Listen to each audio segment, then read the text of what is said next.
They don't believe right now. They want to believe in Kingzone, but recently they haven't had a reason to believe. Let's see if Kingzone give their fans a reason to believe today. Gen G versus Kingzone, world champions versus dual LCK champions. The pick ban, well, Achilleos, I know you've been out a couple of days, but the red side, you know exactly what to expect. Yeah, it's going to be the must bans coming through here. Aatrox, of course, off the board. That Camille being banned away from Cuz, so respect being shown here by Gen G in that regard. Do Kingzone try to rewrite the script? Your thought will probably be no. Banning away Aatrox. The Nocturne. The Talia is the interesting one because Ambition, despite being a former mid laner, doesn't strike you as a jungle Talia player. He has played it in solo queue, but in competitive, usually his passivity doesn't reward a pick like that. And speaking of picks, saw Bang play a couple of games of the bot lane Karthus with Smite. We also saw the funnel strategy employed by Hanwha Life against Gen G a couple of days ago, and Gen G say, don't know what's going on in scrims, no more of this rubbish. They ban away the Karthus. Standard bans from Kingzone. Means the first pick might just be the Swain flex pick that we just could see literally every day this week. Yeah, and especially with QV in the mix. He's been one of the biggest players to put that out in the top lane. Kindred, however, very much rising in popularity. Could see this one locked in for Cuz early on in the first round. Yeah, I was actually talking to Peanut at Rift Rivals about the Kindred. He said, yeah, I'm practicing it, but right now the coach isn't calling for it. So this would be the first game of Kindred by either Kingzone jungler if they are to take it. Okay. It's also a sign of the times. The Kindred has been jumping up in priority. One little thing to also talk about why we're seeing Kindred here is that one of the answers to Kindred is said to be the Camille jungle, because you can all in the Kindred early and of course can be turned on if your mid laner rotates as well. So with that band on blue side, it opens up the Kindred to be very safe. And we mentioned the Varus being contested and also the hotfix buff to the Varus. Varus taken first round. Probably no Zillion this time, and good news for Kingzone DragonX. Oh boy, what a surprise. The hover on the Sejuani for Ambition. Whoa! Never would have anticipated this lock-in. Snatch that up for him, so he'll be nice and happy with his standard pick. Do they want Ezreal, which is not the winning side of the AD carry and support duo matchup, but would be quintessentially Gen G. The Ashe also available and will be locked in to match range with the Varus. Gen G will almost always not pick their entire bot lane before the enemy, so counterpick support still a very likely chance here, unless Kingzone want to leave their support to late. And Tahm Kench is up, so they do not. Very nice answer to the Ashe Sejuani in particular. We will be seeing Tahm Kench here almost certainly. Bit of discussion between Gorilla and the coaches here, but it seems like they're going to settle on the stock standard Tahm Kench for Gorilla. He was just complaining that, you guys, it's my 400th game, let me play Alistar, let me play my Thresh, something that I have so many matches on, a historical pick, but we'll go for the Tahm Kench. It fits the comp.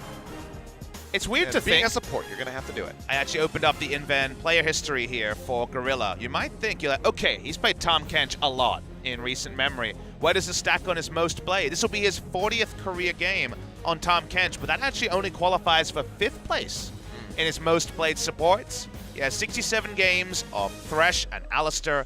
Then Braum Nami follows it, and it comes up to the Tahm Kench. The Nami definitely sticks out because Nami hasn't been a pick in a long time outside of the sick triple kill for good old Key. But the Tahm Kench here, a stock standard for Gorilla's 400th game. They're going to ban away the Braum because Gen G have actually been one of the few teams to just play Braum support as a power pick. But if we go to the Gen G playbook, do they see the Tahm Kench and go for another favorite of Core JJ, the support Taric, just in the duo lane, not actually for the funnel? Yeah, it could be. We've already seen that from him in recent times as well. Just running it straight up as support would give them a lot of lockdown across the team with the Sejuani, with the Ashe, and then the Taric in the mix. Only so much that one Tahm Kench could do in that scenario, so.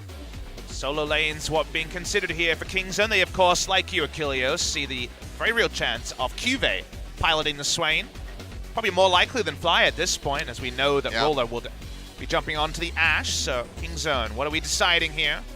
And it might just be the Ornn that he refused to play at Rift Rivals. Already one game this season, pretty decent performance.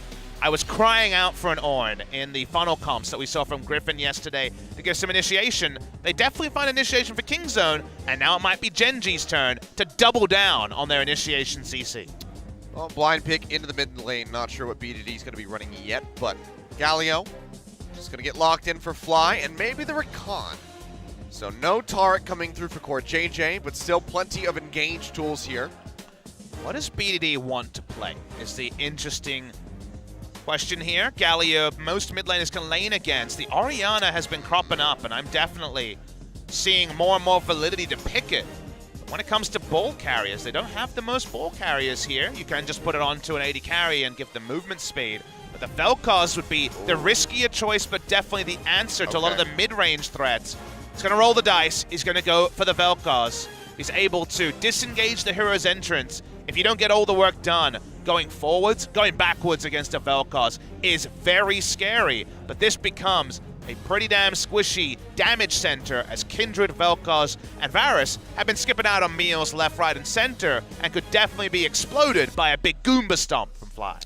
Gen.G going to be keeping their fingers crossed, hoping to God that BDD just face checks a bush. Much like Crown did when they pulled this out in their previous series. But BDD, we'll see what he can get done with the squid in the mid.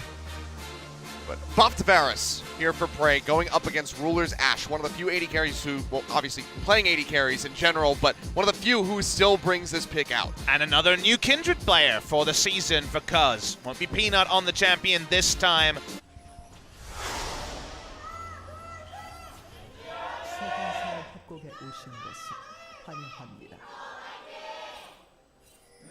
And welcome to Summoner's Rift. Again, you've been here a lot. I have. I recently bought property on That's Summoner's Rift. What'd you go for? What quadrant? Oh, you know, top right was Top where right. I was feeling. Okay. As we see some King Zone fans. Right now we're still filling up. It is a very warm Wednesday afternoon, 5 p.m. Korean Standard Time. So game 2 usually when everyone rolls in. You probably should have just bought one of the stores. Guaranteed money. Everyone's always shopping there. You'd think so, but if you looked at the item changes recently, the margins aren't what they used to be. So players aren't buying in bulk like they once did, and the margins are getting much slimmer. So you'd think so, Achilles. I understand what you're thinking, but recently, and the inflation rate, remember all the extra gold people gave out? The government, Riot Games, handing out free gold to supports over the years. You just don't make the money. Sometimes you gotta put things on sale, order too much up front. No one's buying it. The Infinity Edge, have to drop the price. I got you. Good to see that you did the research. Well, King Zone actually hit lane way early compared to Core JJ and Roller, as no leash was provided. Kindred starting top side, but this will give a lot of information to Ambition about which scuttle to go to. You'd imagine he will path top side, see if Cuz wants to do anything creative. Not as much lane control here for Ruler and Core JJ. Do notice that Ruler has gone for lane. He's gone heal this game. Does not gone for cleanse or even teleport. Yeah. But it's going to be heal ignite versus teleport cleanse. So when it comes to the combat, Prey and Gorilla going to have to play it a little bit creative, a little bit crafty against the summoner spells chosen by Gen.G. Cuz and Ambition just going to be starting off with these Scuttle Crabs on the opposite sides of the river. Let's see how many marks he can net for himself, bringing this Kindred out. As we will have an invade over onto the top side here for Ambition. Krugs and the Raptor still available for him to take. Ambition had a really good series against Hanwha Life, came in game 2 when they had lost game number 1 with Haru, and just squared up the team. It's what he's always done. This is a tough lane for Fly, as we're clearly seeing on the BDD side. It's heavily outranged, and Galio doesn't have the ability to walk up, Q, and auto the minion wave without taking 300 damage every time. But once again, it felt like Ambition in the regional gauntlet. I feel like every regional gauntlet, Ambition gets this incredible buff where he just outplays every enemy jungler. We were seeing a bit of a sampling of that series against Hanwha Life, a little bit early. Cuz throwing down He knows what's going on here, and Khan is going to collapse first. Yeah, he pinged this out so long ago. Red buff's going to be there. Ambition just going to flash away off the bat. Flash forward from really Cuzzo. want this. They really are trying to go for this. The charge comes in. They get the pop-up, and Ambition's going to go down first blood over to Khan. It's definitely the right decision to flash early, but from there, the double flash was going to kill. As long as the Searing charge was going to register into a knock-up, Ambition was done. Caught with his hands in the cookie jar, and overall with all of the pathing, Cuz is going to come out of this monstrously ahead. Yeah, triple buff coming through as he takes away the blue. Going to be denying that one away from Ambition and Fly as well. Well, so Great play coming out of Cuz. And a fantastic caster curse by me about talking about Ambition's good Ambition game. always comes out on top during the... It's okay. You said during the regional qualifier, which we are not at yet. We're still near the... See, Ambition forgot that. He got his dates wrong last time out, but now he's remembered that it is indeed not the regional qualifier. We're pretty far into the summer split, but we're not that far yet, even with the compressed season. Well, I just got to take a smattering of damage here in the mid lane, but don't worry. I'm sure Ambition will still find a way to screw one of our other top teams when it comes down to that regional qualifier, if not the World Championship itself. KT Rolster knows they desperately need to win the summer season or get most circuit points. So I guess Kingzone would have to win, and KT would have to finish higher than Afriko to make that happen. Yeah. But they just don't want to face in the Gen final G again. And then Kingzone don't want to face Gen G in the World Championship at all when it comes down to that. There's always interesting seedings ramifications. Would KT try to impact seedings just to face Gen G at any time other than the finals of the regional qualifier, you wonder? Maybe even the semis would be better. We'll never know. Yeah. Khan has a red buff, and that means the health regen, even the auto trades, means that Swain, who was in huge supremacy in the lane, now having a much less fun time in the 1v1 top. Yeah, that is... That first blood was not doing Swain any favors. So Q-Bank is going to be trying to survive through. Hasn't gone back to base yet. Doesn't have any charges left on that corrupting potion. Meanwhile, Cuz is having a whale of a time. Was always going to have a skirmishing advantage over Ambition. And he's going Warrior Enchant to kill Ambition faster. Talk about it. Blood Razor, the dominant choice in solo queue because you can afford to chase without respecting vision a little bit more than pro play. Warrior much stronger for those short burst trades against enemy champions, and thus is going to be in a great spot to get a very early warrior and move on from there. Fly keeping up nicely despite the poke coming down in the mid lane. Still going to be a Galio, still has a decent amount of sustain. Now has the Dark Seal with the refillable potion, so going to be even better off here for the moment. One of the reasons that Gen G has really liked to have Ruler on the Ashe has been around the Hawkshot, the ability to get the pathing for the enemy jungler and take advantage of it. But we just saw a Hawkshot not give a lot of information, only that the scuttle had been cleared. And also, Ambition is much less likely to make an aggressive move based on vision than Haru. So I think with Haru, you see a lot of value in the Ashe pick, but here, I think we'll see a little bit lesser value. It's not a huge point, but it's just something to think about when we see the Hawkshot not shut down the Kindred. And Kindred getting the first kill also does warp the matchup, because now your Hawkshot's probably going to have to be a lot more defensive than offensive. I'll translate that for the layman people who are watching who don't know that much about League of Legends. Papa Smithy is saying that because of Ambition playing, the Ashe pick is garbage. Yeah, okay, maybe. I'm all for layman translations of my incredibly wordy, sometimes irrelevant points. Thank you, Achilles. That's why we bring you in once in a while. That's what I'm here for. I wait till my Twitter DMs have about 3 or 4 questions about things I said, and I'm like, all right, get Achilles back in here. He needs to translate. So yeah, if you guys send more DMs to Papa Smithy, I'll be able to cast more often, you know. Let's just tell them that's how it works. I'm okay with that. Sure. I know, you just want people sliding into those DMs. You know, I do all right, but sure. Yeah, let's go with that. Well, outside of the first blood, it's going to be a pretty standard slow start here from both of these squads. Cuz just going to be farming up on the Kindred as fast as possible. Already has that level 6. Lamb's Respite going to be available. Maybe once we have the level 6 in the bot lane, we'll see some engage coming through. Ruler's there at the moment. Prey, not quite. And seeing is the operative word when it comes to Ambition clearing out a control ward. So this is one of the Ambition farm fests, because basically getting free run of the map. Didn't catch how many of the marks he has, but I'm sure he's doing just fine in the early game. Going to be Hexdrinker actually worked towards before actually working to finishing the Warrior Enchant, as we can see 2 marks currently, because 4 is where you get the extra 75 range and you're basically Varus at 575.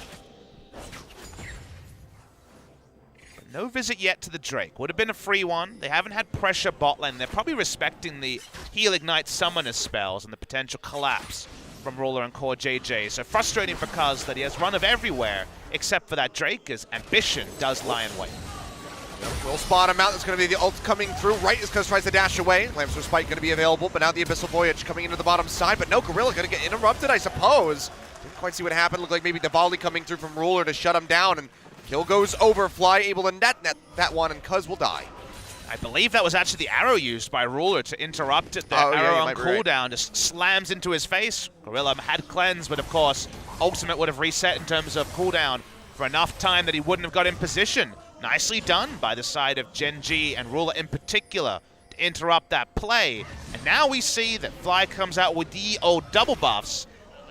Always the reality of trying to take those marks as Kindred either goes really well or really poorly. Prey getting poked down. Wave quite far forward, needs to play safe because they knew that Ambition was going to be in the vicinity after that kill. This is watching here. Ruler, of course, with the initial poke, sees the ult and says, thank you very much. Nope. Yep, great Big- deny. Big note button is pressed. Nicely done by the Gen G bot laner, and Cuz didn't use his ultimate. I don't think he would have lived through it anyway and has a pretty decent cooldown, so probably fine. Yeah, I think he might have been locked up, so wasn't able to throw that one down. Could I have tried think- to pop it and then jump, maybe flash over the wall. To me, the two acceptable things for me, just as someone watching on, is either he heard that the ult was cancelled and then didn't use it, or he used it expecting that the ult that would come in and then he didn't get an Abyssal Void. I think both is fine, but at the end of the day, keeping the Lamb's Respite means he can go back to being aggressive and not necessarily have to be defensive during the cooldown, being unavailable. Still just going to be farming up in the meantime. Gen G scraping back a little bit of gold. Still going to be in a very slight deficit. Less than 1,000, about 800 coming through in the favor of King Zone. If you're wondering about what late game team fights will look like, and given the recent meta of 40-minute games all the time, I think that's probably a pretty responsible way to look. If Gen G take map control, it's really hard for King Zone to get back into the game. They have a very squishy lineup, and Khan and Gorilla aren't enough to face check into clearing wards. Ornn might just have to look for an ult aggressively, and King Zone's comp is much better peeling back than it is going in aggressively. Whereas Gen G, of course, is set up to go in aggressively with the Ashe arrow and so much pick CC. So I think this game really will be a result of the vision lines, and the mid game usually is the invitation for one team to turn some early skirmishes into early wards, and if that's Gen G, they have a lot of options in closing this game. Yeah, things have leveled out up top. Cuvée be matching behind a little bit in the items, but overall will be fine. Has the catalyst there. Some of that added sustain just on top of being a Swain. Khan's doing his best Silsoul impression with Heal Ignite. Bringing it back, Season 2, baby. I really want him to take a Heal Ignite trade, just for me. Just do me a favor, Khan. Would have been extra classic if we had the TP on the Ashe. That's true. Not in the mid lane, though. So it's only halfway there, I suppose, but still would have been nice. Keystone's pretty standard across the board. This Resolve Tree Swain is becoming more and more normal. If you think you're going to be taking a lot of active trades, if it's not the Ornn, if it was, say, a lower presence top laner, then maybe you can afford to go Phase Rush. But Cuvée prefers the Resolve, a tank player, so it makes sense. Khan, second game, as we mentioned, on Ornn this season. The first was a loss, but he actually looked good on the Ornn. Made some nice Ornn ultimates on a champion. He was criticized for not playing compared to Let Me, who was the Ornn main around MSI time. Waiting to see if Cuz can make another aggressive move, because to me, he needs to keep up the pressure. King Zone's advantage compared to what we were mentioning about the initiation advantage on the other side is around skirmishes. And right now, the skirmishes have been slowed down after Cuz went down. Good one there from Cuvée, but runs out of mana, so Khan knows that the pressure is basically alleviated, so can still continue to play forward. So you have to fear the damage output of Cuvée, and no mana means less sustain, so you can just keep bullying him, trying to give Cuvée a pretty poor back timing. And of course, it's Khan who has back timing whenever he wants them. Such is Ornn. But Gen G, I think they're going to be happy to farm up. They know it's really going to be about these fights, just to interrupt the back from Khan. Just trying to mess with Cuvée a little bit here. Deny further minions away from him, so Cuvée will stick around. Ambition hovering nearby to alleviate the pressure, though. He'd already cleared out the marks, so nowhere to go. Khan doesn't have the mana to look for a dive. Does have Ignite. That's why he's playing up. He's saying, hey, I have Ignite. You need to back first. I'm the one who has the lane supremacy. I'm having a lot of fun on the top side. Meanwhile, Cuz, so much more defensive. Sitting on the 3 marks. He died, taking the 3rd one, as we remember, on Raptors. Now visiting bot side. Just about vision clearing between both teams.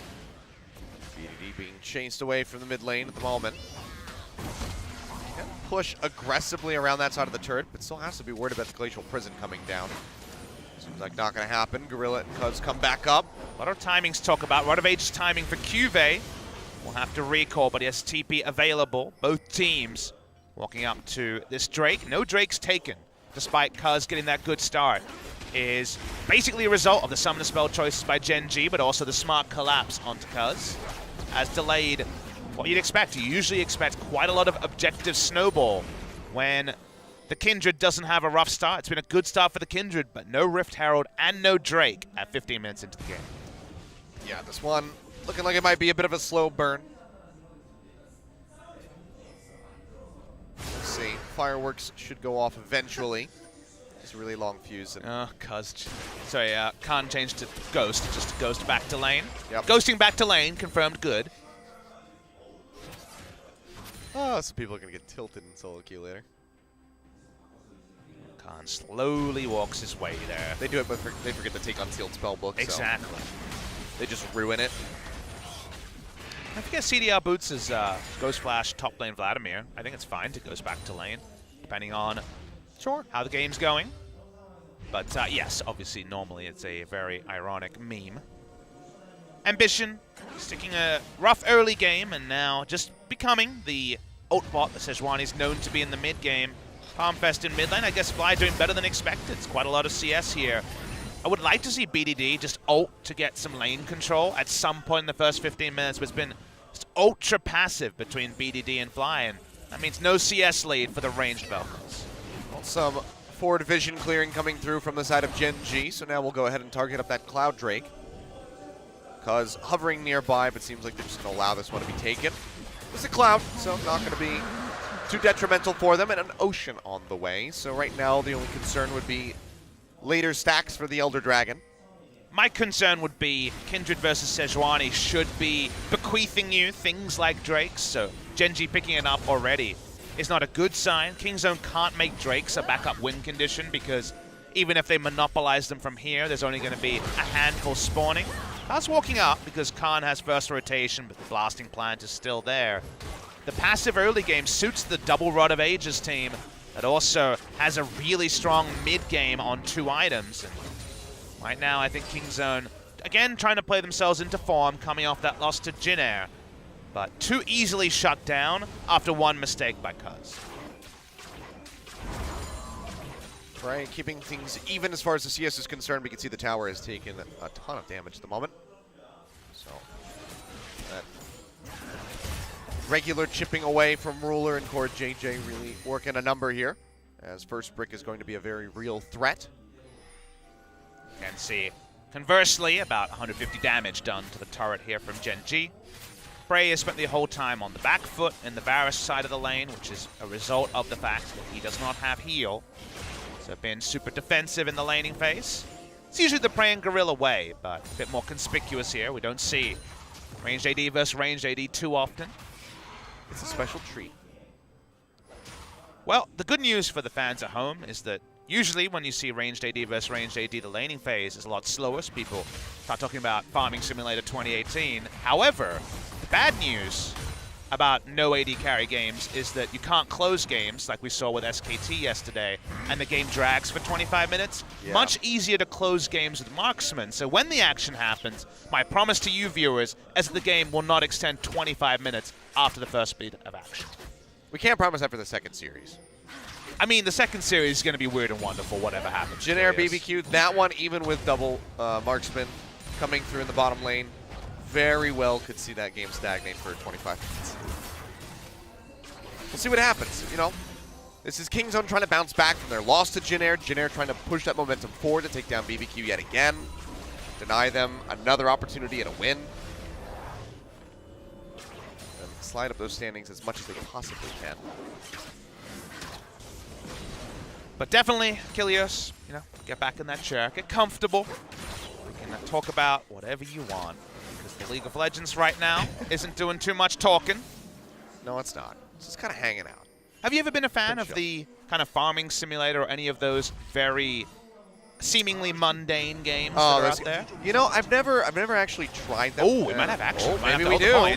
Cuz looking for a little gank here on a fly, but he's going to get taunted up, knocked up. Flamester Spike going to come down. Tries to trade back some damage, but Ambition and Fly are pretty darn tanky. And the visitation from Prey and Gorilla is just going to be a brief one.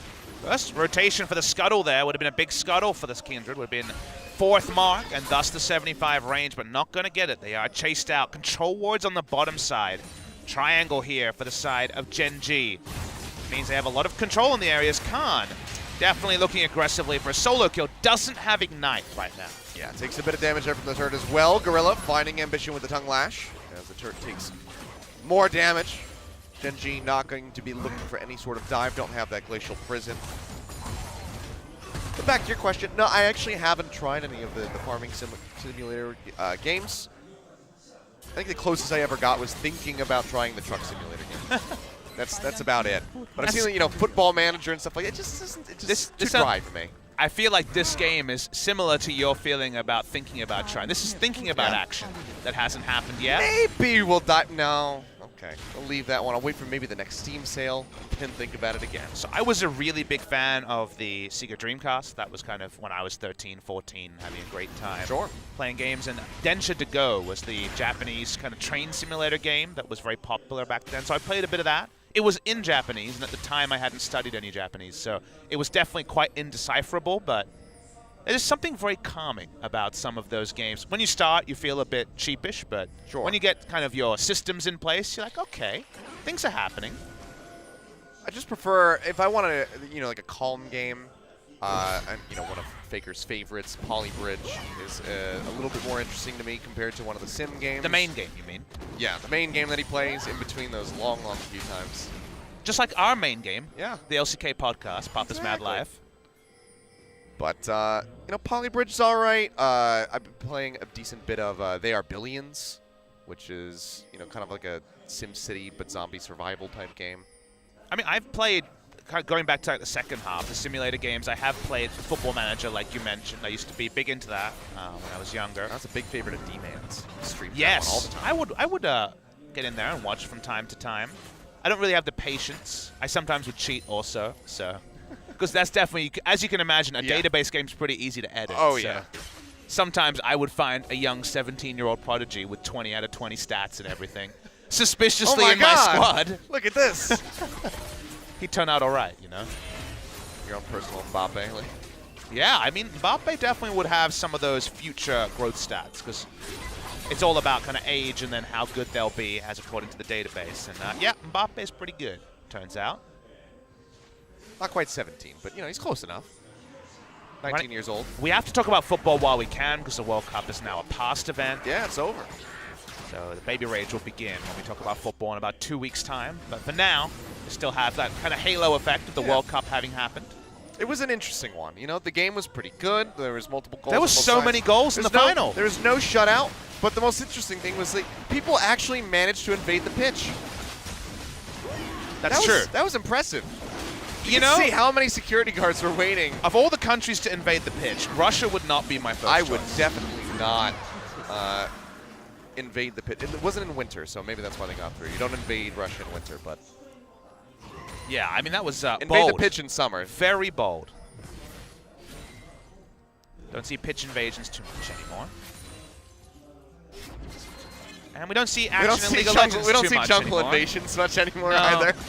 Not after the first time. Ambition's too tanky. You can't get away with it. That's the skin idea. Pitch Invader Kindred. Ah, nice. Because it's all about the counter jungle. And that's basically a pitch invasion if you think about it. Well, time to wait for the next World Cup in 4 years, and then Riot can actually market that skin.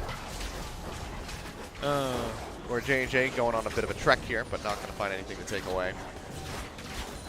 Well, because farming up has got his Black Cleaver. Item completions are starting to get their 2 items on both. While both these teams are strong at 2 items, like we mentioned, Gen G has the easy-to-access CC at 2 items as well. So this is the part where Gen G can basically do whatever they want. It's kind of eyes on King Zone to stop Gen G just stacking up objectives. Well, some vision priority coming out from the side of King Zone, starting to establish some vision control up towards this north side of the river. Got to get ready for that Baron. God knows it's probably not going to get threatened for the next 6 minutes or so. But you never know. Could go for one of those sneaky shadow plays. Look at and I'm talking about easy to engage fights and things like that. One thing I want to also talk about that's more reliable on the side of Gen.G is consider it's 2-item AD carry versus 2-item AD carry as a bonus Hex Drinker for the Ashe, but the Ashe also has the Knight's Vow because, of course, it's a tank jungler. So team fights here with the much higher initiation and backline threat of Gen.G and the safer Ruler means that the reliability of Ruler putting out damage as a marksman is much higher than Prey. So everything's set up here, like we're mentioning. Teleport available for Cuvée, but he's hitting the side lane. I'm just waiting for the first global initiation ultimate to come out. And from there, there's a lot of battle. I'm waiting for pretty much any ultimate to be used. Here's one. That's going to be the Ornhorn coming through. Disintegration Ray going to be tossed out, looking to burn down Ruler. They can't do Interrupted, it. however, though, by Fly as he arrives flashboard into the taunt. Gorilla going to get locked down, going to go low, and Cuvée finds the kill. Fly still chasing forward, massive amount of damage, handing that double kill over as Cuvée looks for the triple. And forward from Fly, Wynn's just going to go ahead and take down Cuz. 3 members dead on the side of King Zone. Gen.G don't lose anything for it. And that's the problem of starting with the Ornhorn if you're King Zone. Then you don't have a zoning ultimate and you have squishies that can be chased down by the beefy damage dealers of Gen.G. And speaking of bursting in action, remember my promise, we're on Baron. Here we are. BDD looking to poke out, looking for the Miracle Seal. On over the back side. He's going to be poking out where he can. Vision going to be denied away here as best as Gen.G can handle. Fly. Dangerously low. BDD would love to take him Khan down. has smite, remember. With his 1200, double. Khan's coming over. He's looking for it. He's not going to get it. Pops it a little bit too early, and Ambition follows up with his own. Get the confirmation there onto the Baron. Kill onto the Ornn now. BDD having to head for the hills, but he's got an Ashe on his tail. Flashes away. Devours up from Gorilla. Will save his life. But Gen.G come up with another kill.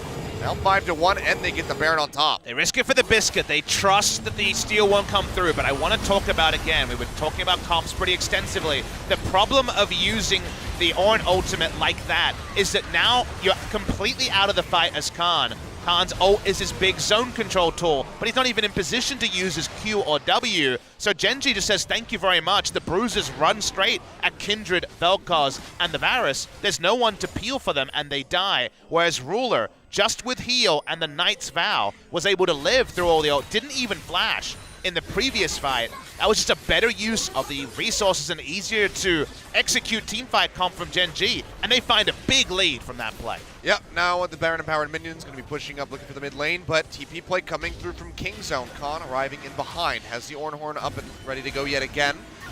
Don't think this is any better a time to use it, because he's once again on the flank. Khan will back away. All the stopwatches also available. Ambition for Gen.G. knows. He called out for that help ping, knew that the TP had come through. Now he's just gating Khan out.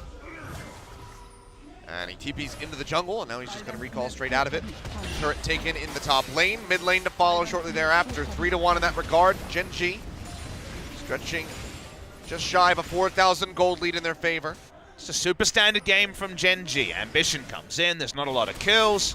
They wait for their moment, and they execute better. Such is Samsung Galaxy 2017. Suddenly, is Gen.G Summer 2018. Definitely had their problems in spring. Ambition looked off the pace, but on its most recent re-entry has looked good. Post-Rift Rivals. They walk up, they have so many stopwatches, so much safety, and King Zone, they kind of have to all in. And right now, the all-in probably goes the way of Gen.G. Yeah, it's that or just watch the turret go down. Not going to find the pop-up there. BDD looks for it. Khan going to get the charge up. Ornhorn coming through, and Ruler's going to go golden. Not going to find anything really for that one. Poor JJ diving in, gets a knock up, Cuz falling low. Vision of Empire just poking them out underneath the turret, which is going to fall. Fly comes in, gets the massive Khan. That's going to be Khan going low. Prey going down. Gorilla trying to limp his way out of here, but the volley's going to connect, and that's going to be Ruler picking up 2 for himself, maybe now a 3rd as BDD gets jumped on. Retreats back over underneath the tier 2 tower, but he is still going to be all on his lonesome. Pops the shield to try to stay alive. They're diving in. He'll go golden. He's just trying to waste as much time as possible, but it's not going to be enough. He will fall. Cuvée comes up with that final blow, and now it's going to be Gen.G, yeah, pushing in maybe just for the finish, as they have 40 seconds on BDD.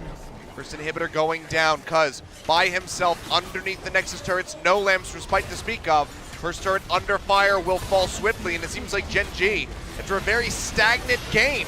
Should be able to close things out within about a 5-minute span of the action. And look, when the game just falls down, the chips fall exactly as they're meant to when you